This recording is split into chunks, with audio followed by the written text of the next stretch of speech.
Bienvenue à tous, merci d'être avec nous sur Africa 24 pour cette émission spéciale consacrée au sommet Afrique-France, un sommet qui se tient ce vendredi et ce samedi à Bamako au Mali. Et pour comprendre et décortiquer les enjeux de ce sommet, nous sommes toujours en compagnie d'Omar Ba, politologue, ainsi que de notre éditorialiste Alfred Thiango.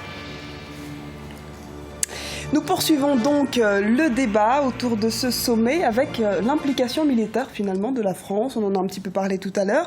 Il y a des débats régulièrement sur l'implication militaire de la France en Afrique. Cette politique alignée sur la défense est-elle problématique d'après vous, Monsieur Ba? En tout cas, cette initiative présente à laquelle nous discutons n'est pas du tout problématique, d'autant plus qu'elle relève du besoin pressant d'un État qui est ami à la France et qui a été soumis au joug terroriste et qui, s'il n'avait pas fait cet appel de détresse vis-à-vis de l'ancienne colonisation, de l'ancien colonisateur qui a la possibilité, notamment la puissance aérienne de feu d'appui aérien, à coup sûr l'armée malienne serait complètement dépassée par la complexité des événements. D'autant plus que n'oublions pas que la crise malienne ne peut pas être dissociée de la faillite de l'intervention otanienne en Libye. Et que donc, à partir de ce moment-là, plus de 10 000 membres du MLA, du Mouvement national de libération d'Azawad, vont faire une jonction avec plus de presque des centaines de militaires maliens incorporés Touareg qui vont faire de la fuite en avant, ils vont se mutiner, ils vont prendre l'essentiel des armes stratégiques pour combattre leur propre pays. Alfred, le fait majeur du quinquennat de François Hollande, indéniablement, ça semble être cette intervention militaire Serval au Mali, qui a été lancée en janvier 2013. Certains critiquent beaucoup cet interventionnisme militaire français en Afrique, mais en même temps, sans l'intervention de Serval, est-ce que ça n'aurait pas été pire finalement pour le Mali? Absolument, parce que ceux qui disent ça ne pensent pas, ne projettent pas l'idée que, ben voilà, l'hypothèse suivante, les djihadistes prennent Bamako, ils créent leur pouvoir, mais ils essaiment dans les pays environnants. Sachant que de l'autre côté, Boko Haram était en train à ce moment-là aussi de proliférer. Ça signifiait qu'on livrait à tous Sahel, les pays sahélo-sahéliens, à cette influence justement des djihadistes, des terroristes. Mais ça n'allait pas s'arrêter là. Ba rappelait l'éclatement de la Libye et le fait de cette prolifération retour des Touaregs. Alors, là où le Mali de Amadou Toumani Touré avait échoué, c'était justement de prévoir le retour justement des Touaregs maliens qui étaient en Libye, alors que le Niger avait réussi justement à les réintégrer immédiatement, avait pris les mesures nécessaires pour qu'ils reviennent au Niger et puis qu'ils soient intégrés dans l'armée nigérienne. Aujourd'hui, ça a presque sauvé justement le Niger. Donc, qu'on imagine simplement ce scénario-là, on ne tiendrait pas ces genres de discours parce que c'est toute l'Afrique qui aurait été déstabilisée complètement, et puis l'Europe. Et donc, je crois que cette intervention a été salutaire, est encore salutaire. Mais bien sûr, comme nous l'avons dit ici, il faut aller au-delà justement de ce qui est fait aujourd'hui, c'est-à-dire que le Mali, que le Niger, que au niveau national, mais puis ensuite au niveau des pays du front, qui puissent mutualiser les moyens pour pouvoir... Mais là, on a le sentiment, vous dites que la France a sauvé l'Afrique. Non, a sauvé le Mali, a sauvé la Centrafrique. Mais aujourd'hui, la France travaille vraiment en synergie avec l'Union africaine. Pourquoi c'est pas l'Union africaine tout simplement qui est intervenue Mais parce que, les dissensions au sein de l'Union africaine, les querelles de leadership. 2, la question la capacité de projection militaire de ces États-là, les moyens financiers qu'il faut et matériels qu'il faut mettre à disposition des troupes qui iraient, alors qu'il y a des projets incroyables de la force africaine en attente, qui est toujours en attente depuis des années, qui aurait pu justement jouer, et puis les Comores, mais évidemment, qui est aujourd'hui une coquille vide, qui aurait pu justement au niveau de la CEDEAO intervenir. Alors, beaucoup trop de tergiversations parce que les chefs d'État disant, aujourd'hui, le Tchad est devenu, alors le vrai gendarme de l'Afrique, c'est le Tchad aujourd'hui. Ça n'est pas la France, puisque Idriss Déby est sur tous les fronts de la lutte contre le terrorisme en Afrique. Mais au bout d'un certain moment, Idriss Déby, aujourd'hui, les caisses de l'État sont vides. On n'arrive pas à payer les fonctionnaires. Pourquoi? Parce que il a fallu sortir de l'argent pour soutenir l'interventionnisme militaire. Le président Alpha Condé de Guinée, par exemple, a qualifié cette intervention. Elle a été humiliante et nécessaire. Humiliante mais nécessaire. L'humiliation, elle est là quand l'Afrique ne bouge pas et ce sont les Français qui viennent sauver ces pays africains en détresse. Il est bien gentil, Alpha Condé, de dire ça, mais je vais te laisser la parole. Oui, non, mais il est quand même bien gentil. Quand il y a eu Ebola, sans l'intervention aussi de la France et des autres... Oui, mais là encore, la France intervient, ou alors le monde occidental va intervenir pour venir aider l'Afrique. Où est le problème au niveau des Africains, ou alors les Français font ce qu'ils doivent faire, tout simplement? Je ne pense pas qu'il y ait d'humiliation. Je pense que c'est un mot forcé. Peut-être c'est une sorte d'autoflagellation dans une certaine mesure, mais que je ne partage pas, que je retrouve dans une certaine mesure. D'autant plus qu'il n'y a pas de honte à tendre la main à quelqu'un, un partenaire stratégique, à lui dire « venez-moi en secours ». On aurait préféré que ce soit des Africains quand même. Ils sont plus proches que la France. Oui, mais on est dans le même continent. Ils faisaient avec la lenteur qui est la leur, qui leur caractérise. Mais aujourd'hui, le sommet, il a commencé avec un certain retard. Donc, on a un problème à ce niveau-là, donc de planification du temps et aussi de leadership de la décision. Parce que souvent, on est dans les conciliabules. Il faut que la décision puisse être planifiée aussi. Mais dans l'urgence, l'Afrique sait qu'elle doit agir dans l'urgence. Mais il faut avoir les moyens satellitaires pour voir ce qui se passe.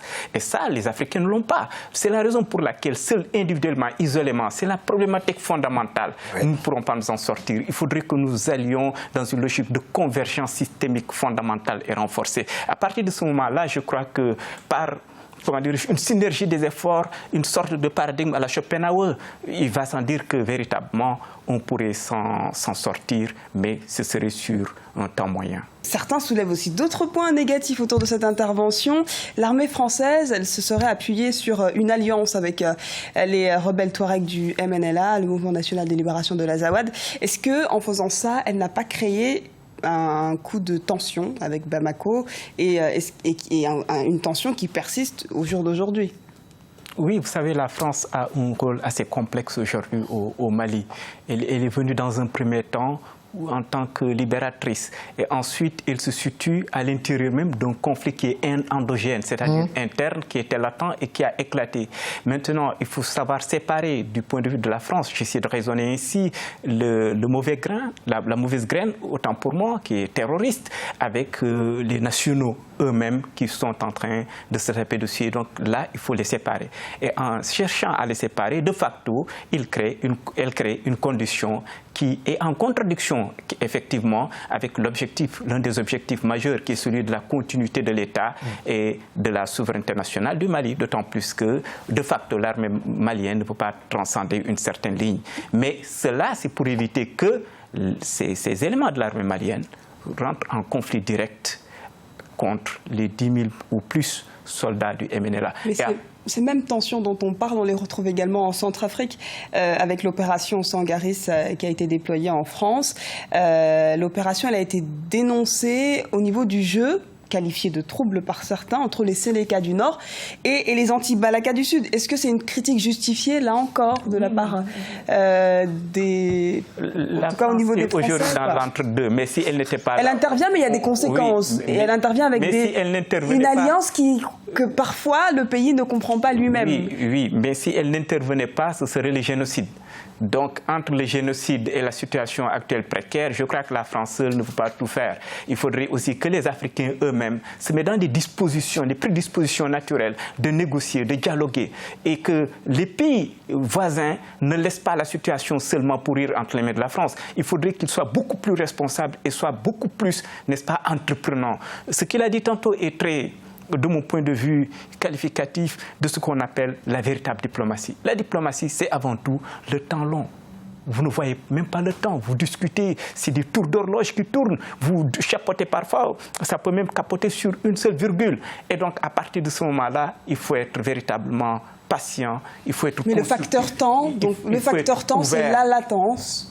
On attend. Oui, mais tout va bien. Chaque minute qui passe, non, pas que tout va bien, chaque minute qui passe doit être mise à profit au service de la paix, au service de la stabilité, de la stabilisation de Brejnev. Mais François Hollande, en tout cas toujours pour l'opération Sangaris, dans un premier temps, entre décembre 2012 et mars 2013, François Hollande n'a pas stoppé l'avancée victorieuse des rebelles de la Seleka. Rien n'a été fait.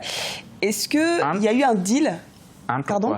Le président français n'a pas agi, en tout cas au début des tensions en Centrafrique. Oui. Il a attendu un petit peu. On parlait d'attente, peut-être que... Qu'est-ce qui s'est passé pour que d'un coup, il décide d'intervenir en Centrafrique? Pourtant, les tueries avaient commencé, les tensions étaient fortes. Pourquoi il a attendu finalement? Certains parlent de tractation avec le président tchadien dont on parlait tout à l'heure. Est-ce que vous pensez qu'il y a eu quelque chose des dessous de table, quelque chose en tout cas qui s'est passé? Non, ce qui s'est passé, c'est que il y avait les forces de la CEMAC, de l'Afrique centrale, qui étaient à Bangui pour justement éviter, parce que ça avait commencé avant, pour éviter justement l'éclatement du pays. Sauf que ces troupes de la CEMAC, de l'Afrique centrale, qui étaient dirigées à l'époque par le général Jean-Marie Michel Mokoko, qui est en prison aujourd'hui à Brazzaville, n'avaient pas réussi la mission qui leur avait été confiée. Et donc, au moment où les Seleka descendent sur Bangui et puis chassent Bozizé, là, effectivement, c'était que Bozizé avait fatigué tout le monde parce qu'il y avait eu les accords de Libreville, on avait tout fait pour qu'il s'entende avec ses anciens alliés. Il ne l'avait pas fait et que donc, du coup, même l'Afrique centrale elle-même l'avait laissé tomber. Michel Djotodia arrive au pouvoir. Et c'est là, effectivement, où il y a cette cristallisation, cette crispation, c'est qu'il n'a pas d'autorité sur les Seleka. Et quand les massacres commencent des Seleka contre les chrétiens ou en réponse contre la résistance des chrétiens, donc les Balaka, les anti-Balaka, mais ça devient problématique, justement. C'est là où la France intervient, justement. Sangaris est créé. Sangaris stoppe, justement, ce génocide. Mais en même temps, il dit qu'il faut qu'il y ait un processus politique pour permettre, justement, que les anciens belligérants, du moins ceux qui n'ont pas les mains tachées de sang, puissent revenir dans le jeu politique. Les Centrafricains aussi eux-mêmes ont eu beaucoup de résilience par rapport à cela pour se dire nous nous retrouvons devant, autour de la table, la conférence, le forum national justement de réconciliation qui avait eu lieu avant les élections. Et donc il y a un cadre qui avait été défini à ce moment-là avec la présidente Catherine Samba-Panza pour permettre justement qu'on aille jusqu'aux élections. Simplement, là où il y a eu faillite, mais ça, c'est pas seulement de la France, mais des Nations Unies, puisque les Nations Unies sont revenues, l'Afrique centrale, etc., c'était de dire il faut reformer l'armée centrafricaine pour que cette armée-là intègre tout le monde, mais soit beaucoup plus efficace, la gendarmerie, la police, et puis l'armée, non seulement pour sécuriser Bangui, mais pour faire que les populations quand même qui étaient à Mpoko, à l'aéroport, sont revenues quand même dans leurs habitations. Et puis le passage du pape François a décrispé un peu la situation. Aujourd'hui, on est, j'allais dire, dans les résidus justement de cette situation. Aujourd'hui, la France, elle est partie, l'opération Sangaris est terminée. Pourtant, la situation sécuritaire n'est toujours pas rétablie au sein du pays. Est-ce que finalement cette opération, M. Ba, a été efficace? Est-ce que cette opération est plutôt positive aujourd'hui? Au vu de la situation sécuritaire. Plus ou moins réussi, même si la sécurisation, la stabilisation et la sécurisation encore reste à parfaire et que cela incombe avant et après tout aux autorités légitimes de ce pays, la Centrafrique, assistée par la communauté internationale et surtout africaine. Et n'oublions pas que l'opération, aussi bien Serval qui est devenu Barkhane par la suite et Sangaris, ont le manteau ont été endossés par les institutions sous-régionales, l'Union africaine et les Nations unies. À partir de ce moment-là, nous tombons dans les dispositions des articles 51, 53, 54 de la Charte des Nations unies qui disposent qu'en cas de subsidiarité, le Conseil de sécurité se prononce. Et donc, il y a quelque part un soutien, une onction légitimatrice internationale multilatérale qui vient doper encore une fois la crédibilité de la légitimité et de la légalité de l'intervention française. Donc rien à redire sur les interventions françaises. Très différent. Non, pour vous deux. Non, je veux dire que celle-ci, elle est différente de nombre d'autres interventions, comme par exemple celle qui a eu lieu en Libye, qui s'est faite sur la base d'une interprétation assez élargie et même outrancière de la résolution. Elles seront à moins désastreuses. Alors, Sangaris, Serval, Barkhane, tout ça, elles auront moins d'effets négatifs, comme ça a été le cas pour la Libye, par exemple? Oui, mais parce qu'en Libye, Kadhafi ne les a pas demandé d'intervenir. Exactement. Donc, c'est des mouvements de protestation avec les BHL, etc., qui se sont mobilisés, qui ont mobilisé la communauté internationale. Il y avait des agendas derrière, donc hégémoniques. Or, là, in tuto personnel, dans ces cas précis, donc dans la casuistique, on a trouvé que le Mali était dos au mur, la Centrafrique était presque un État à terre. Et à partir de ce moment-là, l'Afrique ne s'étant pas dotée des moyens de sa propre souveraineté, notamment militaire. C'est ça l'intérêt national d'un pays avant et après tout. Ça, c'est l'intérêt national, mais pourtant des Occidentaux viennent intervenir. Oui, c'est la sécurité. Mais la sécurité, il faut avoir les moyens de sa sécurité.